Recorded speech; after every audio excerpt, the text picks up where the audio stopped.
और मोमिनों, मुशरिक औरतों से जब तक ईमान न लाएं निकाह न करना, क्योंकि मुशरिक औरत खा तुमको कैसी ही भली लगे उससे मोमिन लौंडी बेहतर है। और इसी तरह मुशरिक मर्द जब तक ईमान न लाएं मोमिन औरत को उनकी ज़ौजियत में न देना, क्योंकि मुशरिक मर्द से खा वो तुमको कैसा ही भला लगे मोमिन गुलाम बेहतर है।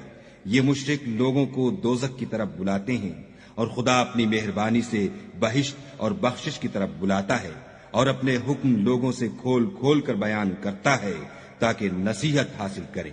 और तुमसे हैज के बारे में दरियाफ्त करते हैं, कह दो वो तो निजासत है, सो अय्याम हैज में औरतों से किनारा कश रहो और जब तक पाक ना हो जाएं उनसे मुकारबत न करो।